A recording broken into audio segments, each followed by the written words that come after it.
Do.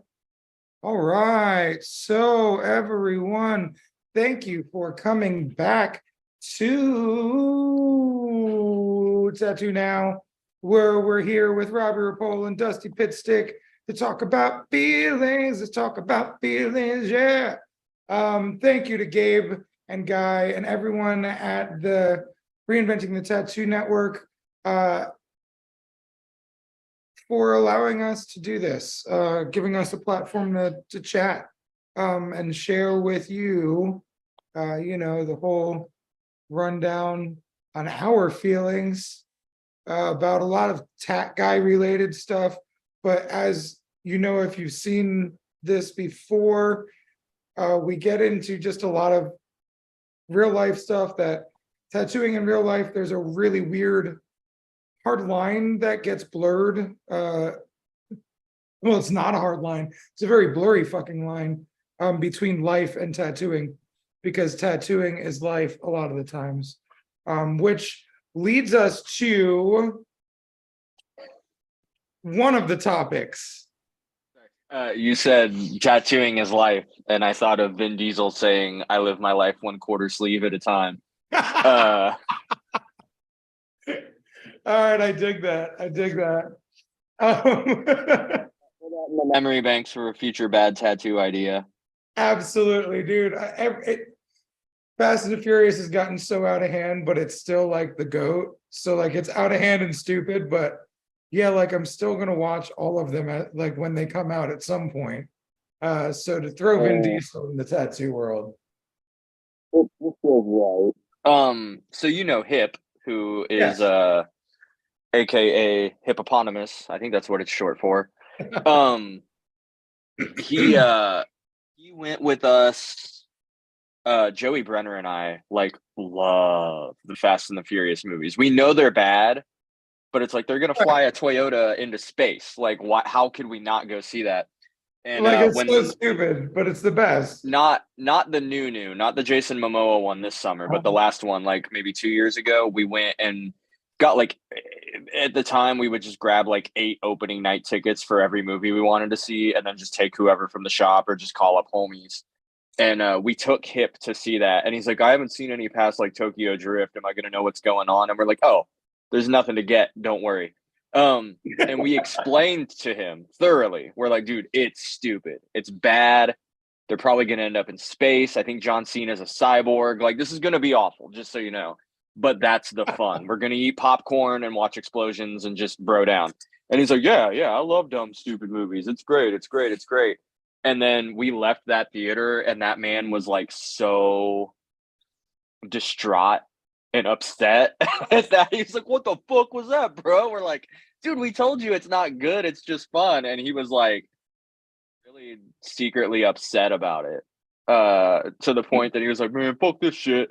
That was my random Fast and the Furious story. It's not great, but it's fun. Yeah, I could only imagine what it's like to not have kept up with Fast and Furious and then go watch a movie and be like, "What just happened?" They went to Japan and now they skid out cars. It's like, no, now there's robots and they throw each other through ceilings. Sorry. So I love that side note. And it's funny because I don't know how they don't get burnt out on Fast and Furious movies. And you also look at that segue. Hey, what were hold on, I'm pulling up the text. Got a topic for today, ? Coming from me. Dusty, can it be how hard it is to be so dang handsome? Burnout is always a fun one. You ever just get burnt out from people telling you you're so handsome? So what's funny? On a similar vein to that, I've had a very hard time over the years accepting when people tell me that I'm a good person or that I'm a good tattooer. You saved my life. When the first time somebody told me that, and this is no shade on them, this is all personal struggles, right? So the first time somebody told me like, you saved my life, I was like, God, this person's dumb. They don't know what they're talking about. Like on the totally, beach giving them chest compressions. You're like, you idiot. totally devaluing the fact that like my kindness and my love and my time, my attention, and my tattoo work has been enough to save lives. And then I think at some point in time when it really hit me, it was when I had somebody write me a story, not even a story, but like just basically like, yo, check this out. This day I had the letter written, I had the outfit picked out. It was going to happen on a Friday after my shift, so I wouldn't fuck over work.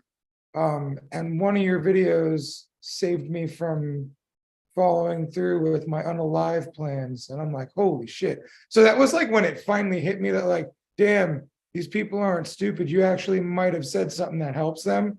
But I feel like that's on the same vein of being so damn handsome and getting told all the time that you're so damn handsome. Like it's hard. Like, and I watched I mean, I watch you go through it. I watch a lot of younger tattooers go through it. Like being accepted for the first time in a tattoo convention. You know what I'm saying? Like first time somebody said hello to me outside a tattoo convention, and then it happened 5 minutes later as well. Like there were other artists that also traveled, but it was like, wow, I made friends. People know me. Like it's like a hard thing to accept. One of those recently, and it was so weird because, like, you know, I'm just bad at taking compliments and stuff. I've tried to get better. But there was a lady who I will not name because I don't know if that's weird or not. And I don't know her well enough to make that judgment. Had this really weird interaction at Hell City this year where I was tattooing, and this lady and her daughter came by, and she was like just kind of watching me tattoo for a few minutes. And I mean, her daughter was like late teens, early 20s. Like, so this lady's somewhere in our general age vicinity, like 30s, 40. Well, if her kid's that old, probably 40s. Um, but she like just stopped and watched for like 5 minutes. And I just, you know how I am at conventions. I talk to everyone that walks by. Like I like try to engage, even if it's clear you're an artist or not getting tattooed or whatever. I still want to say hi and all that and make jokes. And so I just joked with her a little bit. And I was like, oh, are you here getting tattooed, or are you just floating around looking for artists? Are you a tattoo artist? And she's like, oh no, like I'm just here kind of looking around. I live in the area, but I follow you on Instagram. And she was like, I know I don't live in your city, but you know, I don't live too far away. I'd like to get tattooed by you. I just use my Instagram to follow artists that I want to get tattooed by.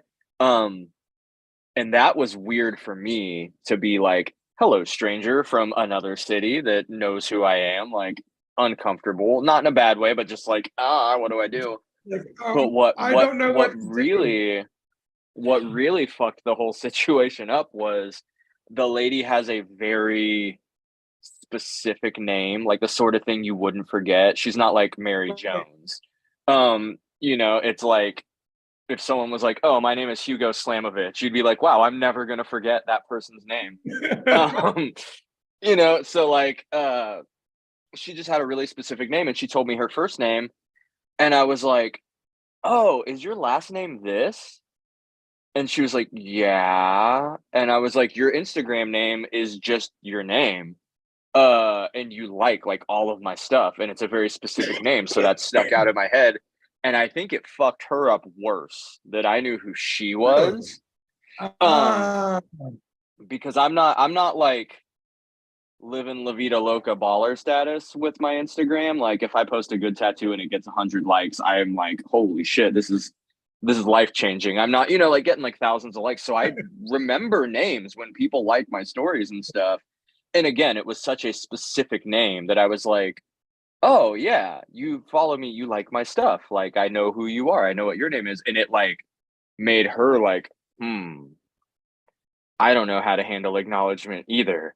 And then her daughter, who had to be like at least a teenager, looked at her like, Mom, the tattoo people know you. And she was like, kind of like did this one, and then was just like, bye, and just like floated on.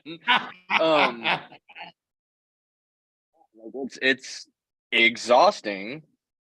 But it is like any acknowledgement, any people. I'm doing 208 in Boise here in a couple weeks, and a girl that found me through their website last year and got tattooed by me reached out like, "Hey, I want to get tattooed again." And I'm like, that's so weird that somebody on the other side of the whole last country is like, you're the person. I'm like, you know how many good tattoo artists are by you? She's like, oh no, I like your stuff. That's weird. It is, man. It's uncomfortable to deal with. Um, it gets easier over time, depending on the person and the moment. Because, dude, like, I have officially accepted that people know who I am. Like, I've kind of had to accept that. I've had and like it's weird because like I've had enough people come up to me and be at a loss for words that I'm like, okay, that person can't speak right now. Like I know what that's like. That's how I was when I met Bob Tyrell as a wee young tatter tot. I was like, I really like your work. Can I get a tattoo from you? Like, so when people do that to me, I'm like, holy shit. And I think just the fact that you just accepted that it's happened a lot. And then, you know, doing the other work on yourself after time, you kind of learn to accept it. But like, even still, you can tell I'm uncomfortable talking about it. You know what I'm saying? Like, dude, well, somebody asked me the other day, you ever signed a baby? And I was like, actually, yes, I have. And it was probably one of the coolest things fucking ever. And like, it was even before I was ready to have another kid. But I was with Donna, so it wasn't long ago. And we're at a convention, and these folks are, hey, Robbie, can you sign our baby's shirt? And I'm like, fuck yeah. Well, the baby's shirt was on him. So, like, I'm writing on the shirt. And it was like younger than Zen, but probably around the age that you met Zen the first time. So, like, a few months old, probably little baby. And I'm writing on it. And, like, he's like giggling and like wiggling because it tickled his back and shit. But dude, it was just really cool that I signed a fucking baby. You know, like I felt like Ricky Bobby for a second there, signing a baby. It was really interesting. But I think you just kind of have to like, you know how I talk about like when you deny a compliment, you may as well slap the person in the face. At some point in time, you've given in to that and you're like, okay, fine, I'm done slapping people in the face. And so you start being like, hey, thank you. Hey, this is cool. And at some point in time, like when you're signing a baby and you're just like, this is so cool. Like I was just like, dude, this rocks. This whole family was just so stoked to fucking meet me. And it's like, I had a lot of great things at that convention specifically, of recognition that made me realize like, dude, man, you just got to kind of accept that you get recognition certain places. Bro, I was in fucking Vegas in an Uber, and the girl was like, you were on Ink Master. I'm like, oh shit. Like, dude, it happened, dude, it happens everywhere I go. So like, I have to accept that like, it's cool. But like Donna we want to wrap the Rogue with Rad Ink. And Donna's like, me and the guy that are wrapping it, we were talking like really cool ideas. You know, big Rad Ink fucking logo, maybe even like zoom it in so you don't even see the whole logo. Like, and like, you know, real minimalist style. And Donna's like, I have these ideas. So we got into this like, you know, just idea war in front of the dude. And like, I look at her and I had this moment and I was like, you're not going to fucking put Ink Master on it, are you? And she's like, yes, I am. And I'm like, ugh, and like, I shouldn't feel weird because any other tattooer, I'm like, put Ink Master on it. But for me, I'm like, it's my car though. I don't want to drive around with that on it. You know, like it's so weird. And I think it's just funny how we still get weird about certain things that we know are good for our business. It's weird that how to word it best. It's weird that the things that we will promote for others because we want good things for them are the same things that when it is our turn get uncomfortable. There's something that I was talking about an article recently that basically it kind of breaks down what you know, we all kind of know like what our love language is or what our friendship language, and you know Right. what our thing is, how we give. That it was really interesting in how it broke down, and I had a long conversation about it because it is weirdly true that like what we think is our love language that we're going to give to others. This is how I give. This is how I act. This is how I interact. Is the same thing that we will deny ourselves. And when you don't like yourself, when you think you're wrong, when you think that you have issues or that you're the bad guy, um, those are the things we deny ourselves. And it's like if you are somebody whose love language is touch, then you know, I like to snuggle. I like to be a touchy person. I'm a hugger. When people go to acknowledge you and like, oh, I'll pat you on the back, give you love, you're kind of like, oh.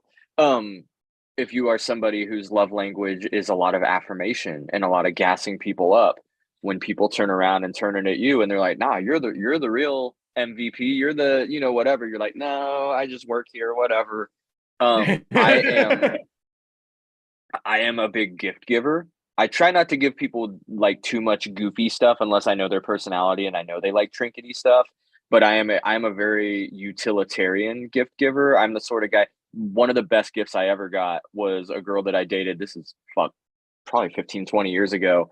It was winter, Christmas, and my tires were garbage on my car, my sweet Dodge Spirit. And she paid for new tires. It was like $600, got my car, and I was like, that I use that. That helps me immensely.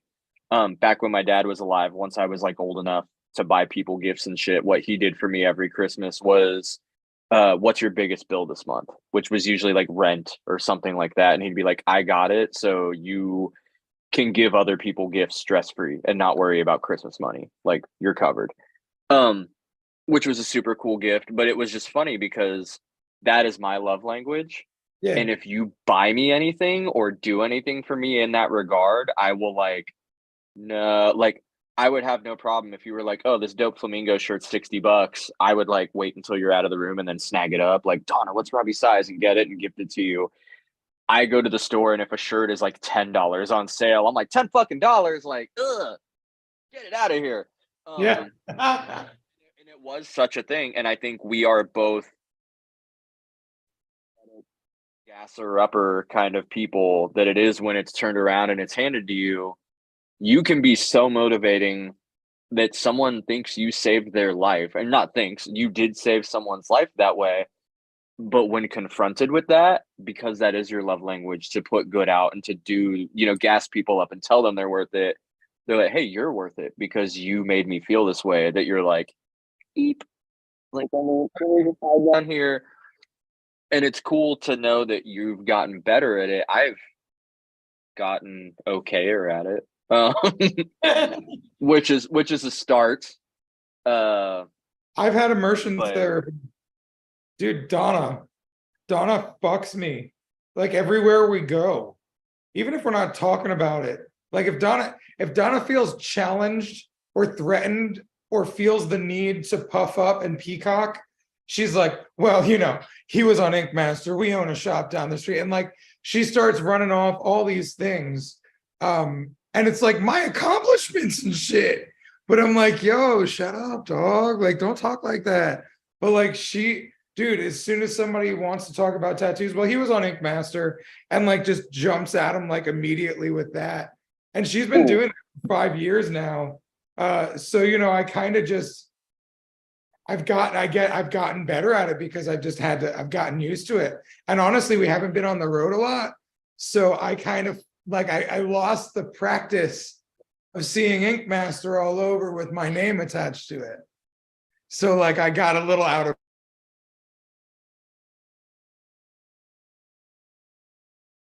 I was like so it's just really funny. But yeah, dude, you have to fucking force yourself. I feel like, what is it? My friend Chad that we're doing the human narrative at my shop, he has OCD and they do this thing called ERP, which is an immersion therapy. I can't remember what it stands for, but it's basically doing the thing that makes you trigger when it comes to your OCD triggers. So like Ink Master makes me triggered, right? When you say, "Oh, you're so great," and I'm like, "Ew, you were an Ink Master." I'm like, "Ew," like, dude, this guy yesterday, he's like, "My wife fucking saw the blue check mark and was super stoked." I was like, "Cool." Like, it's so weird. The little things that people think make you, I don't know, exceptional. You're like, "No, not exceptional. Don't say that." Ew, like Ricky Bobby, what do I do with my hands? While equally having no issues telling other people that they're exceptional. Dude, gassing them, telling them you'll slap them in the face if they don't believe in themselves. Like, I'm there, bro. Not to be all gluten-free, vegan, bicycle, CrossFit, the people that always have to tell you like, well, I do CrossFit. Like I have been going to therapy, and it is something that I have learned from therapists is that they ask things in the form of a question when they're really telling you. And like it stings way harder when someone says, well, do you think blank? Because then you get hit with it, and you get hit with it politely enough that you can't like just run away into the forest when they say it. Right. Right. And I had that moment today where the guy was like, so you're like really empathetic, right? And I'm like, yeah. And he's like, do you think that you're so empathetic that you feel guilt for things that aren't in your control? And then you start to make things worse by being overly empathetic to people who maybe don't deserve it. And I responded with like dick. Like no. Actually what I politely said was like, huh. Like, but it is that sort of thing where like he slapped me in the face with it, but it is like sometimes you're just overly empathetic to the point that you feel like you're taking away from the situation of gassing people up or doing good if you're hogging any of that for yourself, which is not what's happening. No. But it does turn into, hey, I bought this whole ass pizza for my friends. And they're like, dude, you should have a slice. And you're like, but I bought it for you guys. I don't want to be greedy. And it's like one slice of the pizza, but like everybody deserves it. And yet at the same time, you're so like, then I'm selfish. Then I'm a dickhead. I did this for them. I don't want any, and like, I don't know. It's hard to just let yourself eat a slice of this mythical, metaphorical pizza. Exactly. We deserve the fucking slice. Nah, dude. New name, metaphorical pizza. Metaphorical pizza. I'm glad you gave yourself a slice of this metaphorical pizza. I know you did. I know you had to. I'm sorry. When the guy that I see is like super, super soothing voice. Okay. He looks surprisingly like Aziz Ansari, but if you imagine just him with a very pleasant, like, hello, thank you for coming back in. And he was wearing like a Mr. Rogers cardigan today too. So I'm like, I can't be angry at this man. I just have to let him slap me in the face with hard truth in the form of a polite question. But the funny thing is, and the reason I suggested burnout as the topic was because burnout comes from a lot of areas, and that is, I mean, the whole conversation we had today was like, why do you feel burnt out? And I was like, because I'm so stressed on fictitious situations where I am trying to be empathetic to people that may or may not deserve it, and I'm trying to roll with things, but I feel, just bad. And he's like, oh, you feel guilt because you're so empathetic that, you're letting things that are out of your control and people that could potentially even just be wrong make you feel guilty for not just, being that level of ride or die or whatever. That you can't ride or die for the whole world. Sometimes you gotta let them die, or you gotta let people be who they are. Like not everyone sticks around and all that. And it was a really cool conversation, but it was like, you're so burnt out because you are trying to fix everything for everyone at all times, whether you owe it to them or not, whether they're even a big person in your life or not, whether they asked for it or not, which is a huge one because he's like, stop trying to fix shit for people that didn't ask you to fix shit for them. And I'm like, but stuff is broken. And you've been I going want to through this do for a while. good. You've been realizing that for a long while now. So it's interesting to see you like come around in a different way to it, you know. Yeah. It keeps confronting me for years now, but in ways that I have managed to effectively duck and dodge. So it turns out that I just needed a nice Middle Eastern man in a sweater to form it as a question to really fuck my shit up apparently. But it does, and it's burnout comes from so many things. Yeah. I know people that are so emotionally strong that they're just not extroverts, and being extroverted and tattooing and doing conventions and talking is what burns them out. I know people like myself who are super extroverted that kind of thrive on that, that the day after the convention when you're flying home and it's quiet is what burns you out. You know, being empathetic to clients, people that are more of the therapeutic healing type that talk with their clients like that shit burns you out. It takes a toll when you do a tattoo for someone. There's a girl that works at our shop that did a really, really, really good black and gray portrait of someone's dog for them. And the whole story, basically, that we found out, this lady had this dog for a couple years. Her parents were watching it. It was wintertime. They live on a big farm. Somehow the dog managed to get out to the pond that was frozen. It broke. The dog fell in. The dog passed away. She's getting the portrait for the dog. They had such good conversation. And like my client talked with their client. Like we had a good day in the shop. Right. But that shit's heavy to then like look at that photo afterwards and be like, dude, you killed this portrait. Let's critique it. Also, that fucking sucks that this dog died. Like, ugh.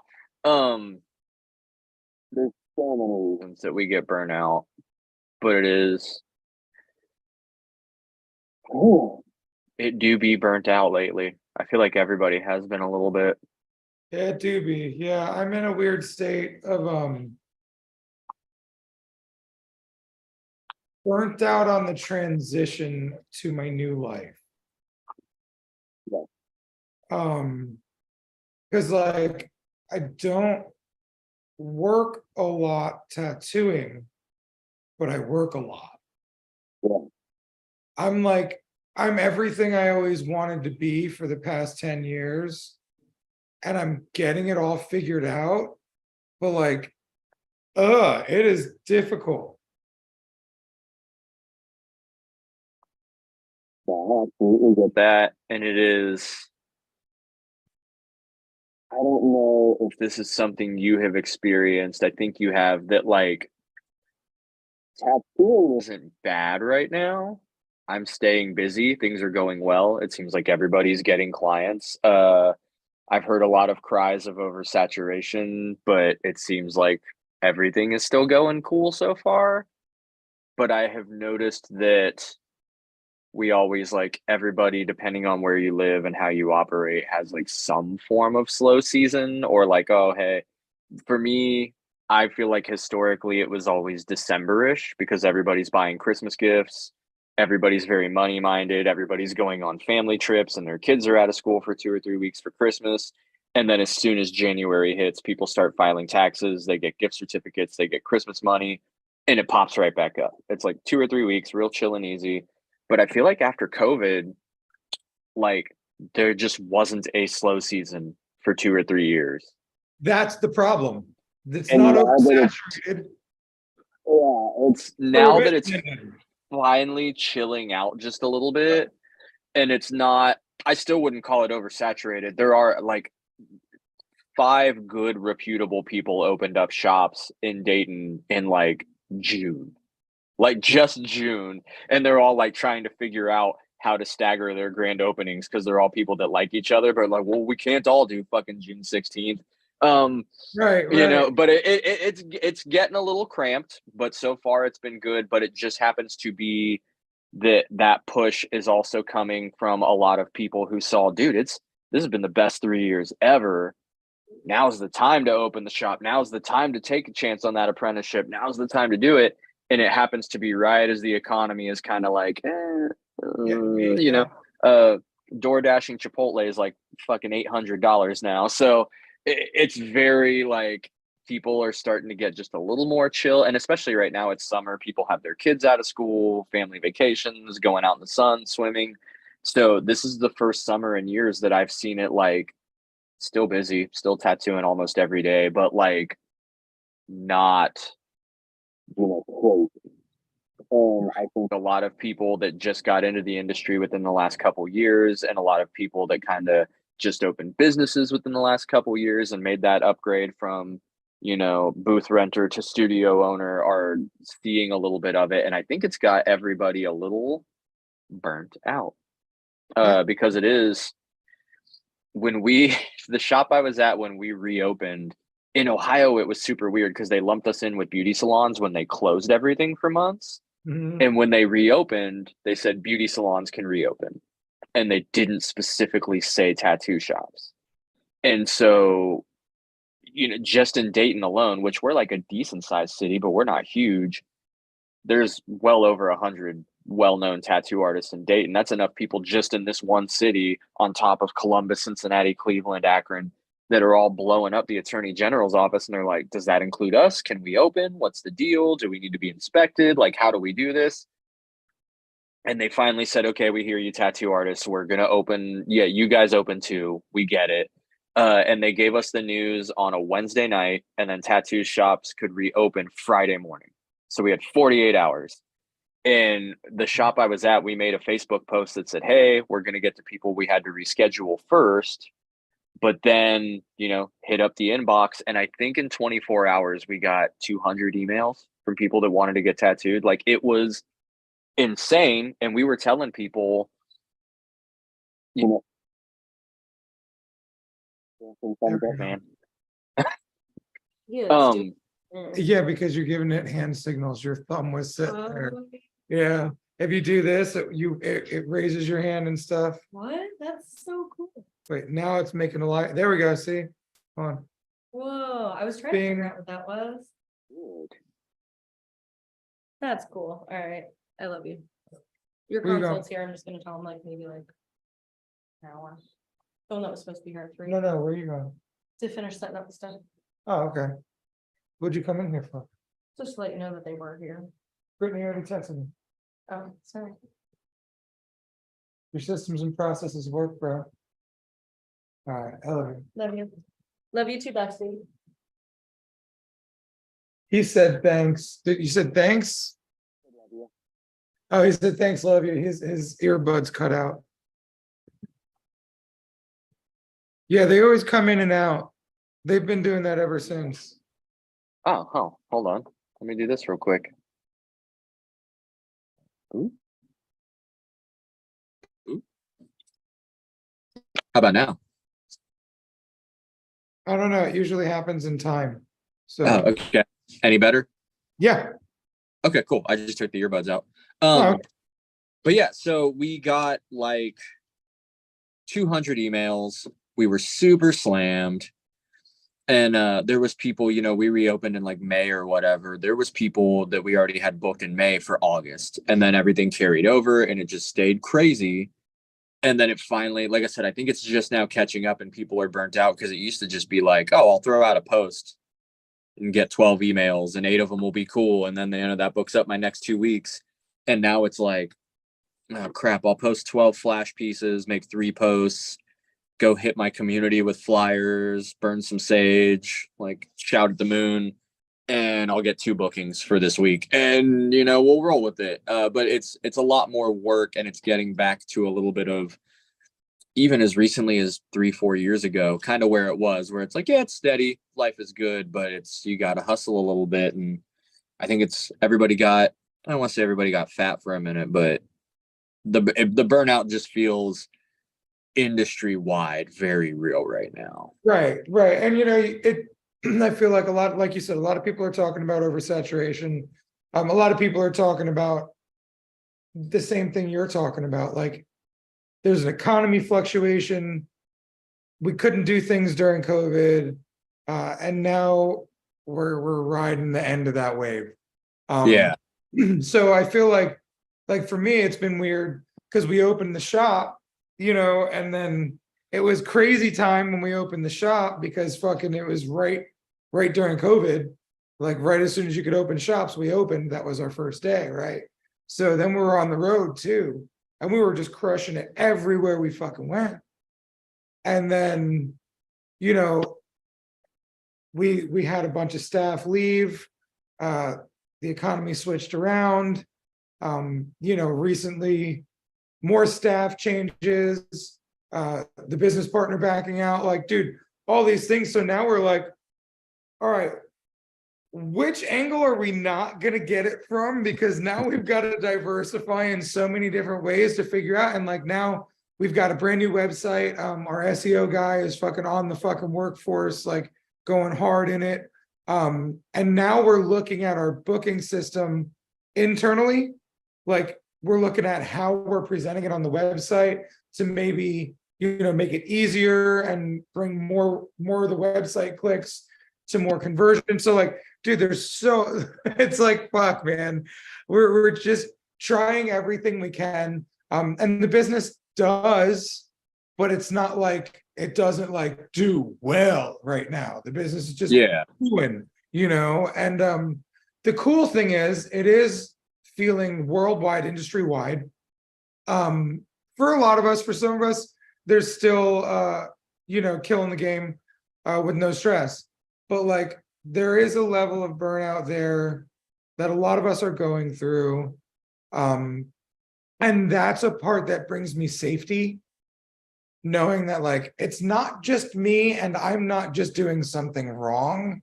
Like, oh yeah, there's a fluctuation going on. So we're just gonna have to ride this part of the wave until the next swell comes, because it's like, what is it, a bear market and a bull market? Yeah. The bull market is the one you don't want and the bear market is the one you do want? No, I think the bull is the one you do want. That's why the bull is, yeah, it's like the runaway train. Yeah, and the bear market is like a bear that kills you. Yeah. So yeah, we're like coming out of a bear market right now, and like, you know, my financial advisor over there like tells me things like, hey, you're not like, because I'm like, Monique, I'm at my lowest. I'm so sad. I feel like I'm fucking going broke. I feel like I'm fucking everything up. And she's like, no, dude, it's just a weird year. Like money always comes and goes, but like, you're fine. You're in a good spot. Like, yeah. And I'm like, no, but I don't feel like I'm good. And she's like, no, dude, you're good. So it's just very interesting how much your mindset has to do with it too. Because if you let your mindset go down with the bear, then you're fucked, right? Like, yeah. And there's a lot of people I've seen online, and this isn't to like shame anyone or, you know, whatever, but like, I think you can take solace in knowing that we're all burnt out, and like everybody's been having to push it into overdrive, and everybody's been having to hustle a little more. And, you know, on the one hand, that is comforting that it's like, yeah, we're all kind of feeling it right now. So I'm not necessarily doing something wrong. On the other hand, there are certain people that, you know, friended me on Facebook or whatever. And it's weird because most of these people are people I don't know that well. It's always like people I know well that I'll see posting really cool, positive shit. Like, hey, I did this cool tattoo, or like, oh, hey, I love my family, or whatever, you know, like upbeat shit. It's always like Tat Guy by Dan or whatever that friends you because it's like, oh, you tattoo too, whatever. And I'll just accept it. They're the guys that you see posting every day. Like, no one wants my designs. Who the fuck's going to get these designs? Where are these designs? I'm lowering my rates. I'm this, I'm that. And it's like, dude, if you're posting that every day, the negativity isn't, you know, draw flies with honey. Being out there and be like, no one wants my shit. I ain't tattooing. What the fuck? It's not a great look. People aren't going to see that and be like, you're right. tatgoddan.com. I should go get tattooed by you. No one else wants your designs. I guess I'll take it. But equally, I think, and I'm not the guy to judge this or gauge this. I'm not a market expert. I'm not a whatever. but like I legit think we're going to see a little bit of a migration in the next year of people who kind of got into it as a hobby, or people who got into it a couple of years ago when the wave was super high off of COVID and everybody had COVID money and tax money and stimulus checks. I think a lot of the people that like haven't been doing super great are gonna like dip out and get a job, you know, somewhere else. And it's going to, you know, I'm stoked to see that the real estate and the houses for sale in my area are starting to chill a little bit, because for about 5 years it got real wild. I have friends that would see a house go up for sale for, you know, 210,000, put in a bid for 210,000 the next day, and it's already at 240 and sold. Like, it got wild for a minute, and it's starting to level off, but there wasn't a bubble burst like there was back in the early 2000s. Right. And I don't think the tattoo bubble is going to burst like that. I don't think it's oversaturated to the point that like we're all fucked, but I do think like we're going to see some people kind of fall by the wayside here sooner than later, because I do see those people that are like if you think this is the bad economy, like I'm still tattooing almost every day. I still am booked out for several weeks. Other people I know that are usually booked out for months are like, oh, I'm only booked out for like 1 month right now. They're still booked out for a freaking month. Like, Right. things are still fine. You just have to like work a little harder and hustle a little more. And if people aren't able to hang with that and they're already losing it, the burnout might be a little too real for them. And I think we might see some people kind of retire and dip out, and maybe it'll make it a little better for everybody. But it seems like at least this time it's going to chill like the housing thing is, instead of just exploding in everyone's face. Well, like, so I've been tattooing over 26 years now, and I've been around the industry for about 30 almost, or more, because my dad was a tattooer. So Yeah. like, I got to see a lot of the tattoo industry from an outside perspective and inside perspective, but I got to see a lot of the tattoo industry over the years, and there's patterns. And I feel the patterns with the tattoo industry are the same as the markets, you know, the stock market, the real estate market, because like the pattern is every guy that ever wanted to hold a tat gun and be a tat lord, like, comes in at some point. And then that guy, because he doesn't have what it takes, then stops going to the gym. You know what I'm saying? Yeah. Like, you know, like, and like, you just, I've seen so many shops open and close. I've opened and closed a bunch of shops. I've seen people start and quit. I've seen people, you know, have 1 foot in and 1 foot out for years, on and off. I just think there's always going to be a fluctuation, but you're definitely right. Like, we're going to see a drop off again of a lot of these shops that just opened up because they want to be tat gods and that sweet dick, man. Like, they'll not be here in a while, because tattooing, there's this brand that a tattooer that you probably know, and you probably know the brand, Tattoos Saved My Life, by Josh Short, right? So like, I always find those guys funny, not in a disrespectful way, but all the Tattoos Saved My Life people, I'm like, I wish I had that story, dog, but tattoos almost killed me so many times. Like, I have so immersed myself in the tattoo world for so long, it's gotten to be too much. And burnout, right? I've been in and out of burnout. Dog, like when Donna was pregnant and the baby was fucking being like born, the first year of Zen's life, bro, I had 2 instances that I knew I was burnt out, and I had a hard time hearing it. So my man Chico, he's the type of dude, like, if I call him and ask for advice, he says, I feel so strongly about this that if you don't fucking take my advice, don't call me for advice no more. Right? So like, I like calling him because I know if I'm on the fence, he knows my heart, he knows my direction, and he can read me pretty good, so he knows what's best for me. So like, I can call him and ask him for things. And when I was talking to him about, like, I felt like I just wasn't doing good in business, right? And he's like, yo, well, you stopped. And I'm like, ugh. Yeah. He's like, you stop being hungry for it like a young motherfucker. I'm like, shut up, old man, leave me alone.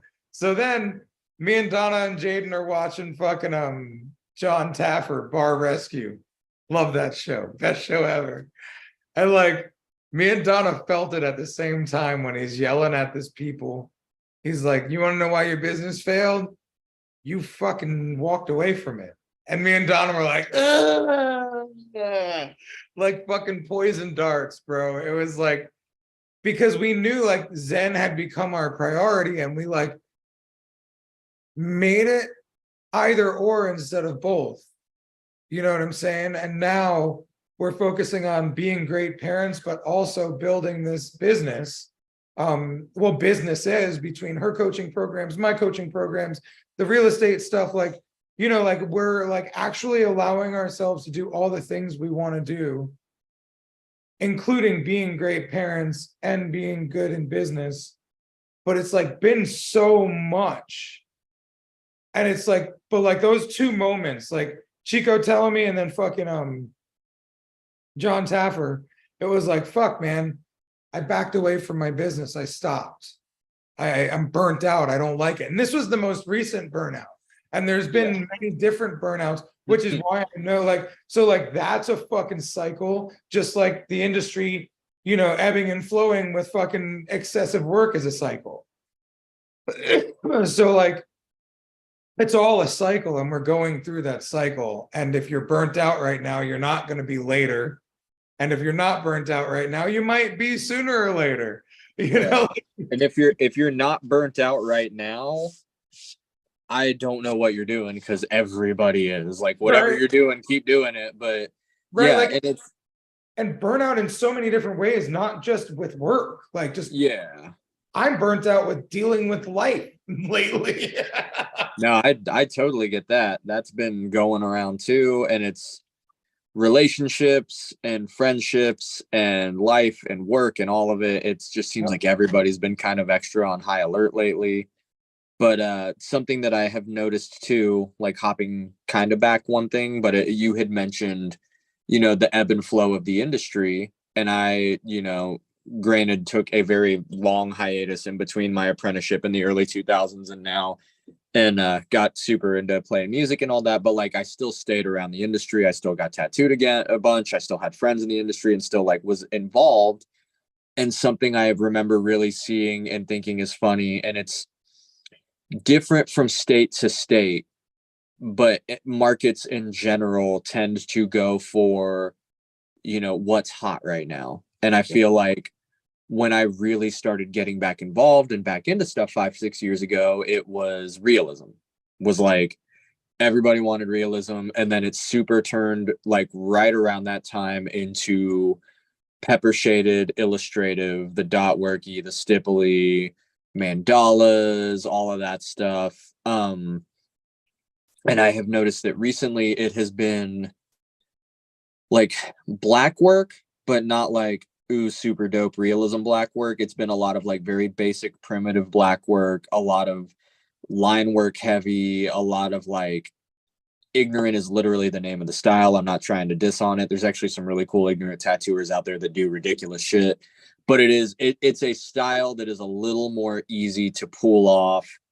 There's a lot more line work without ways to hide bad line work, but there is equally a lot more like purposefully bad line work almost. Like people want, you know, their angel numbers and like the weird little drawings and the doodles and the album art, line art and stuff like that. And it's something that all of the, you know, the tat gods of the world that, you know, I picked up my pen on Amazon, I got my Dragon Heart, let's do it, dog. Like they can kind of get away with it. And people are, you know, I'm in like the tattoo design Reddit on Reddit, the shitty tattoos Reddit, the like apprentice Reddit, the, you know, traditional tattoo. Like I follow all those Reddits and really study the trends and what's going on and like listen to people talk. And it is a lot of people that are posting like, yo, this is my design. What you think, son? And people are like, oh, that's dope. Oh my God. And like celebrating the shit out of this stuff that I'm like, it's not great. It's not awful, but like in a city where again, I'm in a medium-sized city and I can think of at least 50 good line work artists. Like they don't do realism, they don't do whatever, like that's it. And that would kill your tattoos and make them awesome and not charge an overabundant rate. You know, Eddie that got his machine off Amazon, let's do it on my couch, y'all. Like that bubble's gonna burst as soon as that style kind of falls by the wayside. And I feel like really all it takes, or at least the abundance of that style and the people that are buying machines online and doing it, I think is going to slow down when whatever the next trend is reveals itself.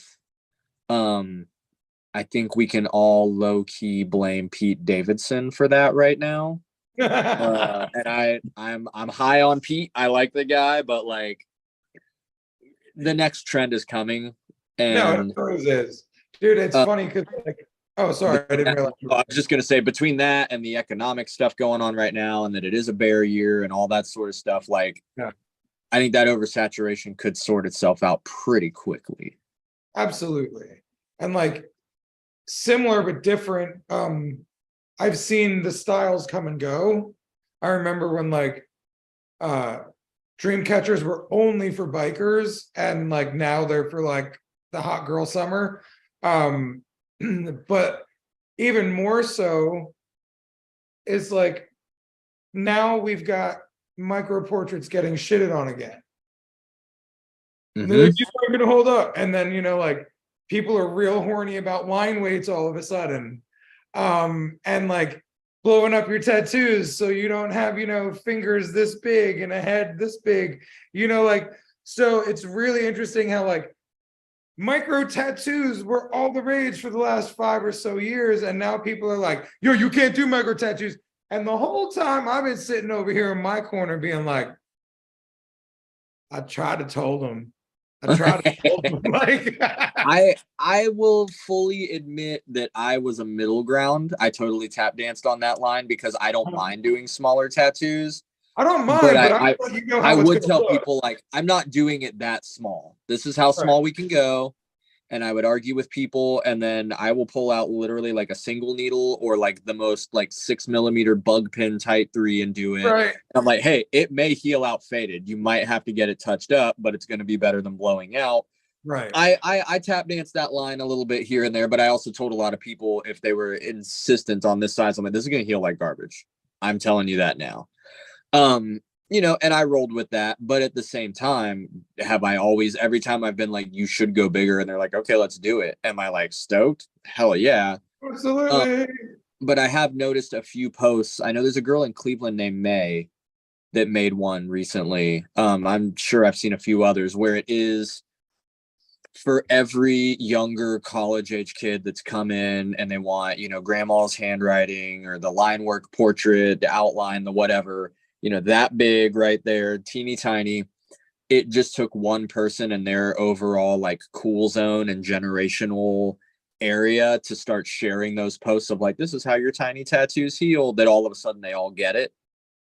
It's kind of like when mom and dad tell you something and they're actually right, but you're like, nah, but then your friend tells you and you're like, man, that's real. They put razor blades in the candy shit. You know, like you just need to hear it from the right person. And I've seen those posts exploding lately.